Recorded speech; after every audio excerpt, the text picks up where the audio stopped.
Good governance starts நாவ். புதிய பூமி நண்பர்கள் அனைவருக்கும் வணக்கம். நான் ராஜ்பாபு. தமிழ்நாட்டில் இதுவரை பார்க்காத கொடுமை ஏராளமாக நடந்து கொண்டிருக்கிறது. ஆனால் அந்த ஏராளமாக நடந்து கொண்டிருக்கும் கொடுமைகளில் மிக முக்கியமான ஒரு கொடுமை, இதுவரைக்கும் நம்ம பார்க்காத ஒரு கொடுமை, அது எல்லாத்தையும் சேர்த்து தான் பாருங்கள் இந்த காணொலிக்குள்ளே ஒட்டுமொத்தமாக வீடியோ ஆதாரங்களோடு பார்க்க போகிறோம். அதுக்கு முன்பாக நண்பர்கள் யார் சப்ஸ்கிரைப் பண்ணாமல் இருக்கீங்களோ சப்ஸ்கிரைப் செய்து புதிய பூமிக்கு ஆதரவு தருமாறு கேட்டுக்கொண்டும் இந்த காணொலியை முழுமையாக பொறுமையாக பார்க்க வேண்டும் என்று அன்புடன் கேட்டுக்கொண்டும் இந்த காணொலிக்குள்ளே போயிடுவோம். ஃபஸ்ட்டு இந்த காணொலிக்குள்ளே போவதற்கு முன்பாக டிஸ்க்ளைமர். இந்த காணொலிக்குள்ளே வருகின்ற பேசப்படுகின்ற செய்திகள் சம்பவங்கள் அனைத்தும் நாட்டில் நடந்து கொண்டிருப்பவை. இருக்கிற ஆதாரங்களின் அடிப்படையில் அப்படியே எடுத்து போடுறோம். அப்புறம் என்னப்பா எங்களை இழிவுபடுத்திட்டீங்க அவங்களை இழிவுபடுத்திட்டீங்கன்னு யாரும் எங்ககிட்ட சண்டைக்கு வந்துடாதீங்கன்றத டிஸ்க்ளைமருக்காக சொல்லிட்டு இந்த காணொலிக்குள்ளே போயிடுவோம். முதலில் இந்த வீடியோ பார்த்துருவோம். தூத்துக்குடியில் தன்னுடைய வீட்டில் கழிவறை இல்லையா? இதுதான் தமிழ்நாடு முன்னேறிய மாநிலமா? இதுதான் திராவிட 2.0வா? ஒரு கழிவறை இல்லாத ஒரு கிராமத்தை உருவாக்கிய ஒரு முட்டாள் முதலமைச்சர். இதுக்கு மேல சொல்றதுக்கு கோபமான வார்த்தைகள் எனக்கு எல்லாம் கிடையாது. அதாவது திமுக கட்சி ஆட்சியில் இருந்த சமயத்தில் தூத்துக்குடியில் நடந்த ஒரு சம்பவத்தை குறிப்பிட்டு அவர் சொல்றாரு, இதையெல்லாம் தடுக்க தவறிய ஒரு கழிவறை கூட இல்லாமல் கிராமத்தை வைத்துக் கொண்டிருக்கும் முட்டாள் முதலமைச்சர் என்று திமுக ஆட்சியில் இருந்த சமயத்தில் முதல்வர் மு.க. ஸ்டாலின் அவர்களை குறிப்பிட்டு ஆதவ அர்ஜுனா அவர்கள் சொன்னது தப்பே கிடையாது. இதை போன்ற சம்பவங்கள்லாம் நடைபெறுவதற்கு காரணமாக இருந்த ஆட்சியாளரை பார்த்து கேள்வி கேட்பது தப்பு கிடையாது. ஆனால் மக்களால் ஓட்டு போட்டு தேர்ந்தெடுக்கப்பட்ட ஒரு முதல்வரை முட்டாள் என்று சொல்கிற அளவுக்கு பேசியிருக்காரு. இருக்கட்டும், அவங்கள பொறுத்த வரைக்கும் அதுவும் தப்பு இல்லைன்னு வச்சுக்கலாம். ஆனால் இதெல்லாம் மாறி எங்களை ஓட்டு போட்டு எங்களை ஆட்சியில் உட்கார வைங்க, நாங்கள் எல்லாத்தையும் மாற்றி கிளீன் ஸ்லேட்டாக உருவாக்கி முதலில் பெண்களுக்கு பாதுகாப்பு கொடுப்பதில் தான் முன்னுரிமை என்று ஆட்சி பொறுப்புக்கு வந்த கையோடு சிங்கப்பெண் சிறப்பு அதிரடிப்படைன்னு முதல் கையெழுத்து போட்டு ஒரு திட்டத்தை கொண்டு வந்தீங்க. ஸ்டிக்கர் ஒட்டி இதற்கு முன்பாக தமிழ்நாட்டில் இருந்த அம்மா பெட்ரோல், பிங்க் பெட்ரோல், அதைத் தொடர்ந்து அந்த பிங்க் பெட்ரோலுக்கு ஸ்டிக்கர் ஒட்டி சிங்கப்பெண் சிறப்பு அதிரடிப்படைன்னு கொண்டு வந்தீங்க. சரி, ஸ்டிக்கர் ஒட்டினாலும் பரவாயில்ல, சொன்ன மாதிரியே வந்த கையோடு சிங்கப்பெண் சிறப்பு அதிரடிப்படைன்னு உருவாக்கியிருக்காங்களே. இதற்கு பிறகாவது தமிழ்நாட்டில் பெண்களுக்கு அதிகப்படியான பாதுகாப்பு கொடுப்பாங்கன்னு நினைத்து கொண்டிருந்த தருவாயில் இதற்கு முன்பாக இருந்ததை காட்டிலும் தமிழ்நாட்டில் பெண்களுக்கு பாதுகாப்பு இல்லாத சூழல் இப்போதுதான் உண்மையிலேயே உருவாகி இருக்கு. இதுவரை தமிழ்நாட்டில் கேள்விப்படாத ஒரு விஷயம், அரங்கேறாத ஒரு விஷயம், நடக்காத ஒரு மாபெரும் கொடுமை நடந்திருக்கு.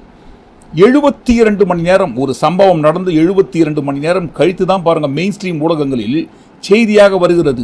நடந்த இந்த சம்பவத்தை குறித்த உண்மையை வெளியே கொண்டு வந்தது பாருங்க சோஷியல் மீடியாவை தான்.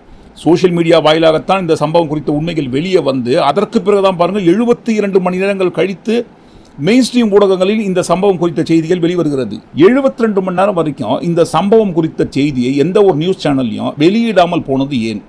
யார் வெளியிடக்கூடாதுன்னு சொன்னாங்க? நியூஸ் சேனல் எதுக்காக வச்சிருக்காங்க? உடனுக்குடன் 24 மணி நேரம் நியூஸ் சேனல் எதுக்காக ஒர்க் பண்ணிட்டு இருக்காங்க? நடக்கிற சம்பவங்களை மக்கள் பார்வைக்கு கொண்டு போவதற்கு தானே. ஆனால் இவ்வளவு பெரிய சம்பவம் நடந்தும் எதுக்காக 3 தினங்கள் தாமதம்? தமிழ்நாட்டையே ஒட்டுமொத்தமாக உலுக்கி இருக்கும் சம்பவம் புதுக்கோட்டையில் அரங்கேறிய கூட்டு பாலியல் வன்கொடுமை. புதுக்கோட்டை கரம்பக்குடி கிராமத்தில் வசிக்கும் 35 வயது கொண்ட ஒரு பெண். அவங்க மாற்றுத்திறனாளி, காது கேளாத, வாய் பேச முடியாதவர். அந்த பெண் பக்கத்தில் இருக்கிற கிராமத்தில் ஒரு அரிசி ஆலையில் ஒர்க் பண்ணுறோம். சம்பவம் நடந்த அன்றைய தினம் வழக்கம் போல அந்த அரிசி ஆலையில் ஒர்க் பண்ணிட்டு பணியை முடித்து விட்டு வீட்டுக்கு திரும்பி வந்து கொண்டிருக்கும் தருவாயில் மழை வந்துட்டு இருக்குங்களாம். அப்போ காரில் வந்த இருவர், அந்த இருவரில் மணக்கொள்ளை கிராமத்தைச் சேர்ந்த சேகர் என்பவர் அந்த பெண்ணுக்கு ஏற்கனவே தெரிந்தவர் என்று கூறப்படுகிறது. போற வழியில் உன் வீட்டில் டிராப் பண்ணிட்டு போறேன்னு சொல்லி அந்த பெண்ணை காரில் ஏற்றி கொண்டு சேகரும் மாரிமுத்தும் போயிட்டு இருக்காங்க. ஆனால் வீட்டுக்கு செல்லாமல் மாற்றுப்பாதையில் போறாங்க. சுதாரித்து கொண்ட அந்த பெண் எதுக்காக ரூட்டை மாற்றி வேற பாதைக்கு போறீங்கன்ட்டு செய்கையில் கேட்குறாங்களாம். உடனடியாக அந்த பெண்ணை அமைதிப்படுத்தி காட்டு பக்கம் தூக்கிட்டு போயிட்டு 2 பேரும் சேர்ந்து அநியாயம் பண்ணி அந்த பெண்ணை மறுபடியும் காரில் ஏற்றின்னு வந்து ஆள் நடமாட்டம் இல்லாத ஒரு பாதையில் தூக்கி வீசிட்டு போயிருக்காங்க. கொஞ்ச நேரம் கழித்து மயக்க நிலையில் இருந்த அந்த பெண்ணோட மயக்கம் தெளிந்து தட்டு தடுமாறி நடந்து வந்துட்டு இருக்காங்க. அந்த வழியாக வருகின்ற கரம்பக்குடியில் பணிபுரியும் ஒரு பெண் காவலர் அந்த பெண்ணின் நிலையை பார்த்து என்ன நடந்ததுன்னு கேட்குறாங்க. அந்த பெண்ணால் முடிந்தவரை தனக்கு எப்பேற்பட்ட கொடுமை நிகழ்ந்திருக்கிறது என்பதை செய்கையின் மூலமாக அந்த பெண் காவலரிடம் தெரியப்படுத்த அதற்கு பிறகு அந்த பெண்ணை புதுக்கோட்டை அரசு மருத்துவமனைக்கு கூட்டிட்டு போறாங்க. புதுக்கோட்டை அரசு மருத்துவமனையில் அந்த பெண்ணை பரிசோதித்து விட்டு சிகிச்சை கொடுத்து வீட்டுக்கு அனுப்பிச்சிடுறாங்களாம். வீட்டுக்கு வந்த அந்த பெண்ணின் உடல்நிலை மோசமாகுது. உடனடியாக அந்த பெண் கரம்பக்குடி மருத்துவமனையில் அனுமதிக்கப்படுகிறார். பிறகு அங்கிருந்து புதுக்கோட்டை மருத்துவக் கல்லூரி மருத்துவமனைக்கு மாற்றப்படுகிறார். புதுக்கோட்டையில் அமைந்துள்ள அந்த மருத்துவமனையில் தான் பாருங்க, பெட்டு கூட கொடுக்காம அந்த பெண்ணை தரையில படுக்க வச்சிருக்காங்க. எப்பேற்பட்ட கொடுமை அந்த பெண்ணுக்கு நடந்திருக்கு. கூட்டு பாலியல் வன்கொடுமை நடந்திருக்கு. இதற்கு முன்பாக வடமாநிலங்களில் இந்த மாதிரி சம்பவம் நடந்ததை குறித்து நம்ம பேசியிருப்போம். ஆனால் தமிழ்நாட்டில் நடந்திருக்கு. இதை போன்ற ஒரு கொடுமை அந்த பெண்ணுக்கு நடந்திருக்குன்னு தெரிந்த பிறகும் கூட எதுக்காக முறையான மருத்துவம் பார்க்காமல் அந்த பெண்ணுக்கு பெட்டு கூட கொடுக்காம தரையில படுக்க வைக்கணுங்க? ஆரம்ப நிலையிலேயே ஒரு பெண் காவலர் அந்த பெண்ணை புதுக்கோட்டை அரசு மருத்துவமனையில் அனுமதித்த உடனேயே அந்த பெண்ணுக்கு முறையான பரிசோதனை செய்து முறையான மருத்துவம் கொடுப்பதை விட்டுவிட்டு சும்மா செக் பண்ணி பரிசோதனை செய்துவிட்டு வீட்டுக்கு அனுப்ப வேண்டிய அவசியம் என்னங்க? பிறகு அந்த பெண்ணின் உடல்நிலை மோசமான பிறகு கரம்பக்குடி அரசு மருத்துவமனைக்கு கூட்டிட்டு போறாங்க. அங்கிருந்து புதுக்கோட்டை மருத்துவக் கல்லூரி மருத்துவமனைக்கு அனுப்புறாங்க. அங்கதான் பாருங்க அந்த பெண்ணுக்கு இதை போல முறையான மருத்துவம் கூட கொடுக்காம தரையில படுக்க வைக்கிறாங்க. இதற்கு பிறகுதான் அந்த சம்பவம் குறித்த செய்தி பக்கத்தில் இருக்கிற எல்லா கிராமத்துக்கும் பரவுகிறது. மக்கள்லாம் போராட்டத்தில் இறங்குறாங்க. அந்த பெண்ணை கார்ல கூட்டிட்டு போனது யார் என்கின்ற விவரங்களை அந்த பெண்ணிடமிருந்து ரொம்ப கஷ்டப்பட்டு கேட்டு வாங்குறாங்க. அதற்கு பிறகுதான் இந்த சம்பவம் தொடர்புடைய நபர்கள் மாரிமுத்து, சேகர் என்கின்ற உண்மை தெரிய வருகிறது. உடனடியாக இந்த இருவரையும் கைது செய்ய வேண்டும் என்றுதான் பாருங்க மக்கள் போராட்டத்தில் இறங்குறாங்க. புதுக்கோட்டை கரம்பக்குடியில் ஒரு பெண்ணுக்கு கூட்டு பாலியல் வன்கொடுமை நடந்திருக்கிறது என்கின்ற செய்தியும் உண்மையும் எதன் வழியாக வெளியில் வருகிறது என்று சொன்னால் முதலில் சமூக வலைதளங்கள் வாயிலாக வெளியில் வருகிறது. அதைத் தொடர்ந்து தான் பாருங்க சன் டிவியில் இந்த நியூஸ் ஃபிளாஷ் ஆகுது. மாரிமுத்து, சேகர் ஆகிய இருவர் மீது வழக்கு பதிவு செய்து நாங்கள் தேடின்னு இருக்கோம் அப்படின்னு சொல்றாங்க. 48 மணி நேரம் கழித்து தேடிக்கொண்டிருந்த இருவரில் ஒருவர் கைது செய்யப்படுகிறார். மாரிமுத்து என்பவர், சேகர் என்பவரை தேடி இருக்கிறோம் அப்படின்றாங்க. நேரமாக இந்த சம்பவம் குறித்த செய்திகள் சமூக வலைதளங்களில் பற்றி எரிகின்றது. அதற்கு பிறகுதான் 72 மணி நேரம் கழித்து 19ஆம் தேதி நேற்றைய தினம் தான் பாருங்க எல்லா மெயின் ஸ்ட்ரீம் ஊடகத்தில் இந்த செய்திகளை வெளியிடுறாங்க. ஏன் அப்படி? ஒரு வாய் பேச முடியாத, காது கேளாத மாற்றுத்திறனாளிக்கு இப்பேற்பட்ட அநியாய அக்கிரமம் நடந்திருக்கு, கூட்டு பாலியல் வன்கொடுமை. அது குறித்த செய்தியை உடனடியாக வெளியிட்டு சம்பந்தப்பட்டவர்களை கைது செய்வதற்கு நியூஸ் சேனல் தான் பாருங்க ஹெல்ப் பண்ணுவாங்க, ப்ரெஷர் கொடுக்கறதுக்கு. ஆனால் இந்த செய்தியை ஒட்டுமொத்தமாக 3 தினங்களாக வெளியிடாமே இருந்திருக்காங்க. சின்ன சின்ன விஷயத்துக்கெல்லாம் ஹெட்லைன்ஸை போட்டு ஃப்ளாஷ் நியூஸ் பண்ணி இங்க பாருங்க, அங்க பாருங்க, அங்க பாருங்கன்னு எவ்வளவு பூஸ்டப் பண்ணுறாங்க. ஆனா பாருங்க, வெளியிட வேண்டிய நியாயமான செய்தியை 3 தினங்கள் வரைக்கும் வெளியிடாமல் வைத்திருப்பதன் காரணம் என்ன, அவசியம் என்ன? ஒரு பக்கம் தமிழ்நாட்டில் ஒரு மாற்றுத்திறனாளிக்கு இப்பேற்பட்ட சம்பவம் அரங்கேறுகிறது. இன்னொரு பக்கம் மாற்றுத்திறனாளிகளை சந்தித்து முதல்வர் பேசினார் என்கின்ற செய்தி ஹெட்லைன்ல பாருங்க ஃபிளாஷ் ஆகுது.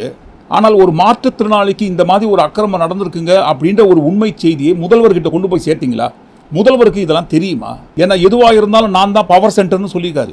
இங்க ஒரே சென்டர் தான், என் தலைமையில் உண்டான சென்டர். இந்த பக்கம் ஒரு சென்டர், இந்த பக்கம் ஒரு பவர் சென்டர், அங்க ஒரு பவர் சென்டர், அதெல்லாம் கிடையவே கிடையாது. இப்பவே சொல்லிடுறேன். அவர் தான் பவர் சென்டர்னு சொல்லியிருக்கும் போது அவருக்கு தானே கெட்ட பேரு. எங்க தவறு நடந்தாலும் முதல்வர் தானே கை காட்டுவாங்க, என்னப்பா உங்க ஆட்சி சரியில்லைன்ட்டு. ஏன்னா இதற்கு முன்பாக திமுக ஆட்சி இருந்த சமயத்தில் நம்ம எல்லாத்துக்கும் காரணம் ஸ்டாலின் அவர்கள் தானே கை காட்டணும். ஸ்டாலின் அவர்கள் ஆட்சி சரியில்லை, ஸ்டாலின் அவர்கள் ஆட்சி பண்றது பொறுப்பு இல்லை, ஸ்டாலின் அவர்கள் ஆட்சியில் பெண்களுக்கு பாதுகாப்பு இல்லை, அது என்னது அவுட் ஆஃப் கண்ட்ரோல், சட்டம் ஒழுங்குல அவுட் ஆஃப் கண்ட்ரோல், பெண்கள் பாதுகாப்புல அவுட் ஆஃப் கண்ட்ரோல், இளைஞர்கள் வேலை வாய்ப்புல அவுட் ஆஃப் கண்ட்ரோல், மொத்தத்தில் அவரோட ஆட்சியே ஒரு அவுட் ஆஃப் கண்ட்ரோல். அன்றைக்கு இருந்த ஆட்சியாளரை பார்த்து நம்ம சிஎம் சார் தான் கை காட்டினாரு. அவுட் ஆஃப் கண்ட்ரோல், எல்லாத்துலேயுமே அவுட் ஆஃப் கண்ட்ரோல். சட்டம் ஒழுங்கை பாதுகாப்பதில் இருந்து பெண்களுக்கு பாதுகாப்பு கொடுக்கிற வரைக்கும் எதுலையுமே பாருங்க எல்லாத்துலேயும் அவுட் ஆஃப் கண்ட்ரோல்னு அவர்களை பார்த்து கை காட்டணும். இன்றைக்கு நம்மளை பார்த்து கை காட்டுவாங்க இல்லைங்களா? ஏதாவது ஒன்றுலையாவது உங்ககிட்ட கண்ட்ரோல் இருக்குங்களா? எல்லாத்துலேயுமே எல்லா விஷயத்துலையுமே நீங்கள் அவுட் ஆஃப் கண்ட்ரோல் தான்ட்டு இன்னைக்கு கேட்பாங்களே. அன்னைக்கு தமிழ்நாட்டில் நடக்கிற எல்லா சம்பவத்துக்கும் முதல்வர் தான் காரணம்னு சொன்னால், இன்றைக்கு தமிழ்நாட்டில் அரங்கேறும் அனைத்து சம்பவத்திற்கும் காரணம் இன்றைக்கு பதவியில் இருக்கிற முதல்வர் அப்படின்னு நாங்கள் சொல்ல பாஸ்.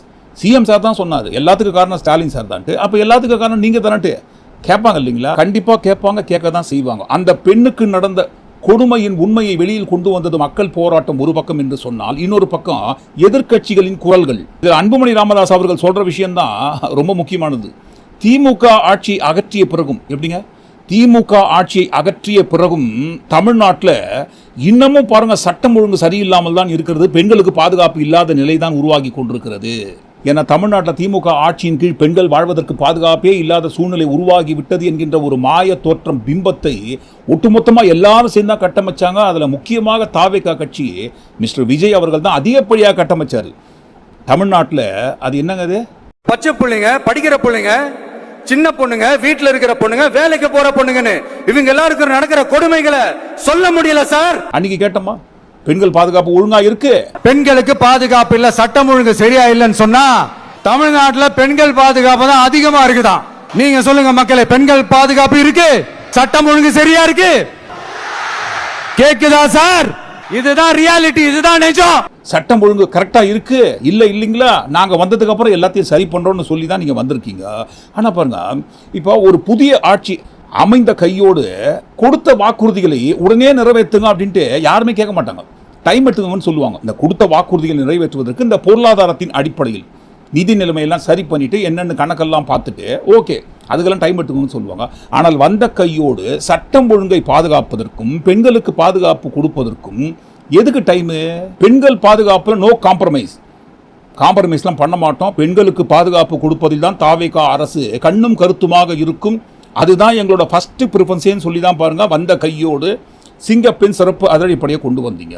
இப்போ பாருங்க, அந்த பெண்ணுக்கு அதை போன்ற ஒரு கொடுமை நடந்து மயக்கம் தெளிந்து நடந்து வந்து கொண்டிருக்கும் போது கரம்பக்குடியில் பணிபுரியும் ஒரு பெண் காவலர் தான் வர வழியில் பார்த்து என்னன்னு கேட்டு அந்த அம்மா ஹாஸ்பிட்டலுக்கு கூட்டிகிட்டு போனாங்களே தவிர இந்த சிங்கப்பெண் சிறப்பு அதிரடிப்படையை சேர்ந்தவங்க யாருமே ரோந்தில் இல்லைங்களா?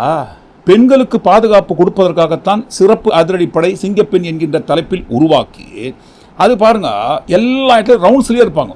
ரவுண்ட்ஸ்லேயே இருந்து எங்கே இதை போல பிரச்சனை நடக்குதோ அதையெல்லாம் உடனடியாக தடுத்து நிறுத்துவார்கள்னு சொல்லி தான் இந்த சிஸ்டத்தை உருவாக்கி கொண்டு வந்திருக்கீங்க. அப்போது இந்த இடத்துல அந்த சிங்கப்பெண் சிறப்பு அதிரடிப்படை எங்கே போச்சுன்ட்டு நாங்கள் கேட்கல பாஸ், எதிர்கட்சியை சேர்ந்தவங்க கேட்பாங்க இல்லைங்களா?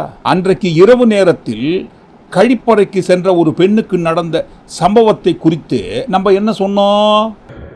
இதுதான் தமிழ்நாடு முன்னேறிய மாநிலமா? இதுதான் திராவிட 2.0வா? ஒரு கழிவறை இல்லாத ஒரு கிராமத்தை உருவாக்கிய ஒரு முட்டாள் முதலமைச்சர். அன்றைக்கு இருந்த முதல்வர் மு.க. ஸ்டாலின் அவர்களை பார்த்து முட்டாள் முதலமைச்சர்னு அவர் அந்த மாதிரி அநியாயத்துக்கு பேசின மாதிரிலாம் இன்றைக்கு யாரும் பேசலீங்களே, பேச மாட்டாங்க, பேசவும் கூடாதுங்க, அந்த மாதிரி கேட்கக்கூடாதுங்க.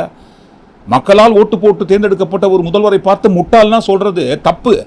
அவர் பேசிட்டாரு வாய்க்கு வந்ததை. இன்னைக்கு யாரும் அந்த மாதிரி பேச மாட்டாங்க. இல்லை, அன்றைக்கு நடந்த சம்பவத்தை குறித்து இப்படி சொன்னீங்களே, அப்போ இந்த சம்பவத்துக்கு என்னங்க பதில் சொல்றீங்க?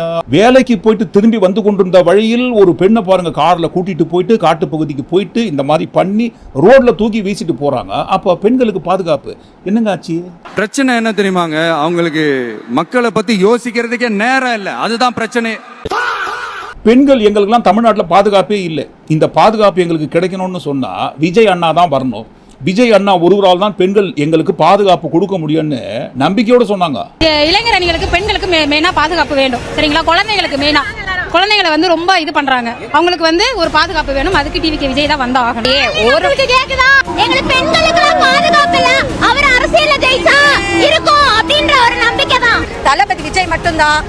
குழந்தைகள் இருந்து, பெண் குழந்தைகள் இருந்து, முதியோர்கள் இருந்து, பசங்கள் இருந்து பாத்துக்கோங்க. விஜய் அண்ணா தான் வரணும், அவரால் மட்டும்தான் முடியும் எங்களுக்கு பாதுகாப்பு கொடுப்பதற்குன்ட்டு இவர்கள் நம்பிக்கையை வைத்ததோடு மட்டுமல்லாமல் வீட்டில் இருக்கிறவங்களுக்கெல்லாம் நம்பிக்கையை விதைச்சாங்க. விஜய் அண்ணாவுக்கு ஓட்டு போடுங்க, விஜய் மாமாவுக்கு ஓட்டு போடுங்கன்ட்டு வீட்டில் இருக்கிறவங்களுக்கெல்லாம் பாருங்க அந்த சாக்லேட் கிண்டர் ஜாய்க்கும் சாக்லேட்டுக்கெல்லாம் அடம் பிடிக்கிற மாதிரி தொல்லை பண்ணி அடம் பிடிச்சி ஓட்டு போட வச்சாங்க. எதுக்காக?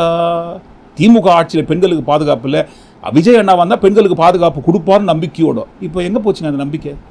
பாதுகாப்பெல்லாம் சம்பவம் நடந்து மக்கள் போராட்டத்தில் இறங்கி இந்த சம்பவம் குறித்த செய்திகள் சமூக வலைதளங்களில் பற்றி எரிந்து அதற்கு பிறகுதான் பாருங்க 48 மணி நேரம் கழித்து இருவரில் ஒருவர் கைது செய்யப்படுகிறார். நேரமாக அதிகமாக இந்த செய்தி ரொம்ப சோசியல் மீடியாவில் பற்றி எரிந்ததை தொடர்ந்து எல்லாம் மெயின் ஸ்ட்ரீம் மீடியாவில் வெளியே கொண்டு வராங்க இந்த செய்தி. அதற்கு பிறகுதான் பாருங்க 3 தினங்கள் கழித்து 3வது நாள் 2வது நபர் கைது செய்யப்படுகிறார். ஏன் இவ்வளவு தாமதங்க? இதுக்கு முன்னாடி இருந்த ஆட்சியில் இதை போன்ற ஏதாவது ஒரு சம்பவம் நடந்து 4-5 மணி நேரத்திற்குள் பாருங்க சம்பந்தப்பட்டவர்கள் உடனடியாக கைது செய்யப்படுவார்கள். ஆனால் பாருங்க 3 தினங்கள் கழித்து தான் சம்பந்தப்பட்டவர்கள் கைது செய்யப்படுகிறார் என்று சொல்லும்போது இந்த இடத்துல பெண்களுக்கு துரிதமாக வழங்கப்படும் அந்த பாதுகாப்பு எங்கே போனதுன்ட்டு நீங்க தான் சொல்லணும் பாஸ். பிறப்புக்கும் எல்லா உயிருக்கும் அப்படின்றத நம்ம சமரசம் இல்லாத அடிப்படை கோட்பாடு. ஆனா இந்த பக்கம் தாவேக கட்சி எம்எல்ஏக்கெல்லாம் ஒருவர் மாற்றி ஒருவர் எல்லாரும் எங்க போறாங்க, ஹாஸ்பிட்டலுக்கு விசிட் பண்ணி எப்படி இருக்குன்னு செக் பண்ணுகிறாங்க. செக் பண்ணுங்க தாராளமா, எல்லாம் கரெக்டா ப்ராப்பரா ஃபங்க்ஷன் பண்ணா ஒழுங்கா தான் இருக்காங்களான்னு சோதனை செய்வதில் தப்பு கிடையாது. ஆனால் இந்த சம்பவம் நடந்த அந்த இடத்திற்கு தாவேக கட்சியை சேர்ந்த எம்எல்ஏக்கள் யாராவது ஒருத்தராவது போனாங்களா? யாராவது பார்த்தீங்களா? சம்பவ இடத்துல சம்பந்தப்பட்ட அந்த பெண்ணோட குடும்பத்துக்கு ஆறுதல் சொல்லுகின்ற தாவேகா எம்எல்ஏ எங்கேயாவது பார்த்தீங்களா? பார்க்கவே இல்லை. ஏன்னா பாருங்க, நேரம் இருக்காது, யாருக்கும் நேரம் இருக்காது. விசிட் பண்ணுற இடம் எல்லா இடத்துலையும் கேமரா கையுமா போயிட்டு வீடியோ எடுத்து ரீல்ஸ் போடுறதுக்கு டைம் சரியாகுதுங்க. இந்த மாதிரி சம்பவம்லாம் நடைபெறுகின்ற இடத்துக்கு போய் பார்க்கறதுக்குலாம் யாருக்கு நேரம் இருக்கும்? ஃபஸ்ட்டு ரீல்ஸுக்கு தான் ப்ரிஃபரன்ஸ், அதற்கு பிறகு தான் பெண்கள் பாதுகாப்புக்கு ப்ரிஃபரன்ஸ். பிரச்சனை என்ன தெரியுமாங்க, அவங்களுக்கு மக்களை பற்றி யோசிக்கிறதுக்கே நேரம் இல்லை, அதுதான் பிரச்சனை. சரி, இது ஒரு ஓரமாகட்டும். இப்போ பாதிக்கப்பட்ட அந்த பெண்ணை தாவேகா கட்சியை சேர்ந்த ஒரு எம்எல்ஏவோ அல்லது அமைச்சரோ போய் பார்க்காத விஷயத்தை குறித்தோ, பாதிக்கப்பட்ட அந்த குடும்பத்தை சந்தித்து யாருமே ஆறுதல் சொல்லாத இந்த விஷயத்தை குறித்த செய்திகள் சிஎம் சார் காதுக்கு போச்சா? சிஎம் சார் பார்த்தாரா? என்னப்பா பெண்களுக்கு பாதுகாப்பு கொடுப்போம்னு சொல்லி தான் வாக்குறுதியை வாங்கி வந்த கையோடு சிங்கப்பெண் சிறப்பு அதிரடிப்படையெல்லாம் உருவாக்கணும், அதெல்லாம் எங்கப்பா போச்சுன்னு சிஎம் சார் கேட்கணும் இல்லைங்களா? இந்த உண்மையெல்லாம் அவர்கிட்ட கொண்டு போய் சேர்த்தீங்களா? பார்த்தாரா? இதில் ஒரு முக்கியமான கொடுமை என்னவென்றால், இதற்கு முன்பாக இருந்த ஆட்சியில் இருந்தவங்களாவது டக்குன்னு பாருங்க அக்சஸ் பண்ண முடியும், யாரையாவது மீட் பண்ணி பேச முடியும். ஆனால் இந்த சம்பவம் குறித்து யார்கிட்ட போய் கேட்கறதுன்னு யாருக்குமே தெரியலங்களாமே. யார்கிட்ட பேசுறது, யார்கிட்ட சொல்றது, யார்கிட்ட முறையிடுவதுன்று ஒரு ப்ராப்பர் சேனல் யாருக்குமே தெரியலங்களாமே. ஏன்னா இதுக்கு முன்னாடி இருந்த முதல்வர் மு.க. ஸ்டாலின் அவர்கள் ஃப்ரீக்வெண்ட்டாக ப்ரெஸ்ஸை மீட் பண்ணியிருந்தாரு. இப்போ இருக்கிற முதல்வர் அவர்கள் இதுக்கு முன்னாடியும் ப்ரெஸ்ஸை மீட் பண்ண மாட்டார், இதற்கு பிறகு மீட் பண்ணுவாரான்னு தெரியாது. ஆனால் இது வரைக்கும் மீட் பண்ணலை. சரி, முதல்வர் அவர்கள் பேசவில்லை என்றாலும் ப்ரெஸ்ஸில் அவருக்கு பதிலாக ஸ்போக்ஸ் பர்சன் யாராவது இருப்பாங்களா? அப்பாயிண்ட் பண்ணி முதல்வர் அவர்களுக்கு பதிலாக பேசுவாரா? அவர்கிட்ட கேட்கலான்னு பார்த்தா அந்த மாதிரி ஒரு சேனலும் கிடையாது. ஸோ யாருக்கிட்ட இந்த பிரச்சனையெல்லாம் போய் எடுத்து சொல்லி பேச வைப்பது, பேசுவதுன்ற ஒரு விஷயம் கூட தெரியாம தான் பாருங்க மக்கள் போராட்டத்தில் இறங்கி இந்த உண்மையை வெளியில் கொண்டு வந்து அந்த சம்பவம் தொடர்புடைய இருவரை கைது செய்ய வச்சிருக்காங்க. ஆனால் இதற்கு முன்பாக இருந்த ஆட்சியாளர்கள் ப்ராப்பராக ஒர்க் பண்ணியே சம்பந்தப்பட்டவர்கள் சில மணி நேரத்துக்குள்ள கைது செய்தாலும் அந்த விஷயத்தை உருட்டி உருட்டி உருட்டி உருட்டி தமிழ்நாட்டில் பெண்களுக்கு பாதுகாப்புன்ற ஒரு விஷயத்தை தானே சோஷியல் மீடியா ஃபுல்லாக பரப்பி வச்சோம். இன்ஸ்டாகிராமில் ரீல்ஸ் வழியாக பேக்ரவுண்ட்லாம் போட்டு மியூசிக் எல்லாம் வச்சு எடிட்டிங்லாம் பண்ணி பரப்பணும். இன்றைக்கி அந்த இன்ஸ்டாகிராம் ரீல்ஸ் கூட்டம்லாம் எங்கே போனாங்க? அந்த பெண்ணுக்கு நடந்த கொடுமையை குறித்த நியாயத்தை தட்டி கேட்காம ஒரு நடிகர் கூட வாய் திறக்கலைங்க. நடிகர்கள்லாம் போய் ஓடி போய் கூட்டமாக ஓட்டு போட்டாங்க. விஜய் அவர்கள் போட்டிருந்த அந்த ட்ரெஸ் மாதிரியே பாருங்கள், எல்லாருமே நாங்கள் விஜய் தான் ஆதரிக்கிறோம், விஜய் தான் ஓட்டு போடுறோன்னு தெரியப்படுத்துவதற்காகவே அதே மாதிரி காக்கி பேண்ட்டு ஒயிட்டு ஷர்ட்டை போட்டுட்டு எல்லாரும் போய் ஓட்டு போட்டாங்க. ஒரு நடிகர் கூட வாய் திறக்கலைங்களே. என்னப்பா இது? பெண்களுக்கு பாதுகாப்பு கொடுக்குறான்னு சொன்னீங்க, வந்த கையோடு இப்பேற்பட்ட அநியாய அக்கிரமம் நடந்திருக்கு, அதுவும் தொடர்ந்து நடந்து கொண்டே இருக்கிறது. ஒரு நாள் 2 நாள் கிடையாது. ஆட்சி பொறுப்புக்கு வந்த முதல் நாளிலிருந்து இந்த நாள் வரைக்கும் எல்லா நாட்களிலும் பெண்களுக்கு பாதுகாப்பு இல்லாத சூழ்நிலை உருவாகி விட்டது. நீங்கள் பாதுகாப்பு கொடுக்குறேன்னு சொல்லி நம்பி உங்களுக்காக நாங்கள் ஓட்டு போட்டோமே, என்னங்க ஆச்சுன்னு சொல்லி ஒரே ஒரு நடிகர் கூட பாருங்க அந்த பெண்ணுக்கு நடந்த கொடுமையை குறித்த வாயத்தர்கள. சரி, நடிகர்கள் தான் வாயத்தர்கள்னு பார்த்தாலும் விஜய் அண்ணா வந்ததற்கு பிறகுதான் தமிழ்நாட்டில் பெண்களுக்கு பாதுகாப்பு கொடுப்பாங்க, பாதுகாப்பாக நாங்கள் இருப்போம்னு சொன்ன அந்த ரசிகர்கள் கூட எங்கே போனாங்க? என்னன்னா இப்படி பண்ணிக்கலன்னா வந்த கையோடு நீங்கள் இதெல்லாம் தானே பார்த்துக்கணும்னா ஏன்னா கோட்டை விட்டீங்கன்ட்டு நியாயமாக கேட்கணும் இல்லைங்களா? கேட்கணும். தப்பு பண்ணால் யாராக இருந்தாலும் தட்டி கேட்கணும். அப்போ தான் பாருங்க திருத்தி கொள்வதற்கு அவர்களுக்கு ஒரு வாய்ப்பாக இருக்கும். சப்போர்ட் பண்ணுறது மட்டும் நம்ம வேலை கிடையாது. யாருக்கு சப்போர்ட் பண்ணமோ அவங்க இதற்கு முன்பாக இருந்த ஆட்சியாளர்களை காட்டிலும் அதை விட சிறப்பாக செயல்படுகிறார்களா என்பதை தொடர்ந்து வாட்ச் பண்ணணும். வாட்ச் பண்ணி தப்பு பண்ணால் குரல் கொடுக்கணும். அதை விட்டு சப்பக்கட்டு கட்டிக்க கூடாது. இப்போ கூட சப்பக்கட்டு தான் கட்டுறாங்க. யாராவது பாருங்க இந்த சம்பவம் குறித்த விஷயத்தை சோஷியல் மீடியாவில் பதிவு பண்ணால் 2 நாட்கள் கழித்து இந்த கவிட்டு போ, கைது செய்தாகி விட்டது, சம்பந்தப்பட்டவங்களை கைது பண்ணிட்டாங்க அப்படின்ட்டு. இதைத்தானே அவனும் சொன்னான்னு வடிவேலு சொல்கிற டயலாக் தான் மறுபடியும் ஞாபகத்துக்கு வருது. இதைத்தானே இதற்கு முன்பாக இருந்த ஆட்சியாளர்களும் செய்தார்கள். ஒரு சம்பவம் நடக்குது, அந்த சம்பவத்தை யார் பண்ணாங்களோ உடனடியாக அவர்கள் கைது செய்யப்படுகிறார்கள். ஆனால் அது பழசு, போன வாரம். இந்த மாதிரி சம்பவமே நடைபெறாமல் இருப்பதை தடுப்பதற்கு தான் நாங்கள் வந்திருக்கோம்னு சொல்கிறது தான் புதுசு. அந்த புதுசு ஏன் ஃபங்க்ஷன் பண்ணலை? எங்கே போச்சு அந்த பெண்களுக்கான பாதுகாப்பு? ஒரு நாள் 18ஆம் தேதி ஒரே ஒரு நாளில் தமிழ்நாட்டில் நடந்த கொலை சம்பவங்கள், அதுவும் பாருங்க முக்கியமாக பெண்களுக்கு பாதுகாப்பு. பாளையம் கோட்டையில் 34 வயது கொண்ட ஒரு பெண் படுகொலை. மயிலாடுதுறையில் 56 வயது பெண் ஒரு வாலிபரால் வெட்டி படுகொலை.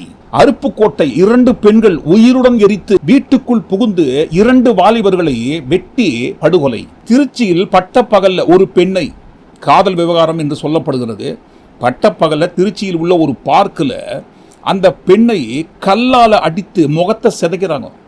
அந்த வீடியோலாம் காட்ட முடியாது, கம்யூனிட்டி கைட்லைன்ஸ் வரும். ரொம்ப கொடூரமாக இருக்கு அந்த வீடியோ. இந்த சம்பவம் இரவு நேரத்தில் நடக்கலைங்க, பட்டப்பகல்ல நடந்திருக்கு திருச்சியில். முத்துப்பேட்டையில் ஜே நியூஸ்ல ஒர்க் பண்ற ஒரு ரிப்போர்ட்டரை பாருங்க, வீடு புகுந்து பாட்டிலால குத்திருக்காங்க. மண்டையில பாட்டிலால உடைச்சி, அவர் மண்டையிலேயே உடைச்ச பாட்டில எடுத்து அவர் கழுத்திலேயே குத்திருக்காங்க. இந்த சம்பவங்கள் அனைத்தும் ஒரே ஒரு நாள் 18ஆம் தேதி அன்று மட்டுமே நடந்திருக்கு. இதுக்கு முன்னாடி அங்கொன்றும் இங்கொன்றுமாக வேற வேற தினங்கள்ல நடந்த சம்பவங்களை மொத்தமா சேர்த்து கோத்து, என்னப்பா தமிழ்நாட்டில் இந்த மாதிரி அக்கிரம அநியாயம் நடக்குதே. அடுத்தது மதுராந்தகத்துல, அடுத்த தூத்துக்குடியில பெண்களுக்கு பாதுகாப்பு இல்லை, சட்டம் ஒழுங்கு சரியில்லை, போதை கலாச்சாரம் உருவாகி விட்டதுன்ட்டு எவ்வளவு பண்ணாங்க. இன்ஸ்டாகிராமில் பேக்ரவுண்ட் மியூசிக்கை போட்டு ரீல்ஸ் எல்லாம் பரப்புனாங்க. ஆனால் பாருங்க, ஒரே ஒரு நாள் 18ஆம் தேதி அன்று மட்டுமே பாருங்க தமிழ்நாட்டில் இவ்வளவு சம்பவங்கள் அரங்கேறுகிறது. அதுவும் எல்லாமே பட்டப்பகல்ல. இந்த இடத்துல இப்ப சொல்லுங்க அந்த அவுட் ஆஃப் கண்ட்ரோல் டைலாக். சட்டம் ஒழுங்குல அவுட் ஆஃப் கண்ட்ரோல், பெண்கள் பாதுகாப்புல அவுட் ஆஃப் கண்ட்ரோல், இளைஞர்கள் வேலை வாய்ப்புல அவுட் ஆஃப் கண்ட்ரோல், மொத்தத்தில் அவரோட ஆட்சியே ஒரு அவுட் ஆஃப் கண்ட்ரோல். கண்டிப்பா கேட்பாங்க, உங்ககிட்டவே இந்த டயலாக் திருப்பி போட்டு கேட்பாங்க. ஏனென்றால் மறுபடியும் சொல்றோம், கேள்வி கேட்பதும் குறை சொல்வதும் ரொம்ப சுலபம். ஆனா பாருங்க, பதில் சொல்ற இடத்துல இருந்தாதான் அந்த பதில் சொல்லும் போது தான் தெரியும் அதோட கஷ்டம் என்னன்ட்டு. இது வரைக்கும் கேள்வி மட்டுமே கேட்டுக்கொண்டிருந்த நம்ம பதில் சொல்ற இடத்துக்கு வந்திருக்கோம். ஆனா பாருங்க, பதில் சொல்ற இடத்துக்கு வந்த பிறகாவது யாராவது ஒருத்தராவது இந்த சம்பவத்தை குறித்து, ஆதவ அர்ஜுனா அவர்கள் உட்பட யாராவது ஒருத்தராவது பதில் சொல்றாங்களா? இதை போன்ற சம்பவங்கள் நடைபெறாமல் நாங்கள் மேற்கொண்டு நடவடிக்கை கடுமையாக எடுப்பதற்கு என்னென்ன முயற்சி பண்ண முடியுமோ பண்றோம்ட்டு யாராவது ஒருத்தராவது வாயை தந்து சொன்னாங்களா? சொல்லவே இல்லை. ஏன் மாற்றம்ங்க? எவ்வளவு பெரிய மனசு வழியில நம்ம இருக்கிறோம், என்ன சமூகத்தை உருவாக்கிட்டு இருக்கோம். இதுக்கு மேல ஒரு முதலமைச்சர் இதை பத்தி பேச கொடுக்க வாய் வரலன்னா ஒரு பெண் குழந்தையை பெற்று வச்சிருக்காரு. இதுவா தமிழ்நாடு? இதுவா பெண் பாதுகாப்பு? இதை பத்தி நீங்க அட்லீஸ்ட் பேசுனீங்களா? வருத்தம் தெரிவிச்சீங்களா? இல்ல அட்லீஸ்ட் உங்களுடைய அமைச்சர் அவங்க வீட்டுக்கு அனுப்பிச்சீங்களா? ஒண்ணுமே கிடையாது. இதற்கு முன்பாக இருந்த ஆட்சி காலத்தில் ஏதாவது ஒரு சம்பவம் நடந்தா உடனடியாக பாருங்க நடவடிக்கை எடுத்து எல்லாரும் பேசுவாங்க. எல்லா செய்தி நிறுவனம் வாங்கப்பட்டிருச்சு, அதை பத்தி பேசவே கூடாது, விவாதம் பண்ணக்கூடாது. ஒரு ரேப்பாச்சு டெல்லியில ஒட்டுமொத்த இந்தியாவும் கூத்துச்சு. ஆனா தமிழ்நாட்டில் இருக்கவங்க இதை பத்தி பேசவே மாட்டாங்களே. என்ன பண்ணிட்டு இருக்காங்க? கூட்டணி. யாரும் வாயை திறக்க மாட்டோம். அதுதான் பாருங்க மிகப்பெரிய மாற்றம். எது நடந்தாலும் அப்படியே இருப்போம். ஏன் மாற்றம் கேட்டீங்க இல்லைங்களா? தூம் தாத்தா, நீங்கள் கேட்ட மாற்றம் அப்படியே வழங்கப்படுகிறது. நீங்க என்ன நினைக்கிறீங்க? ஒட்டுமொத்தமா எல்லாத்தையும் கூட்டி கழிச்சு இந்த காணொலிக்குள்ள வந்த எல்லா அநியாய அக்கிரமம் விஷயங்களை குறித்து நீங்க என்ன நினைக்கிறீங்க? கண்டிப்பா உங்க கருத்துல பதிவு பண்ணும்போது இந்த புதிய மாற்றத்தை குறித்து நீங்க உண்மையிலேயே என்ன நினைக்கிறீங்கன்னு தவறாம உங்க கருத்துல பதிவு பண்ணுங்க. மீண்டும் நாளை காணொலியை நாம் சந்திப்போம். நன்றி, வணக்கம்.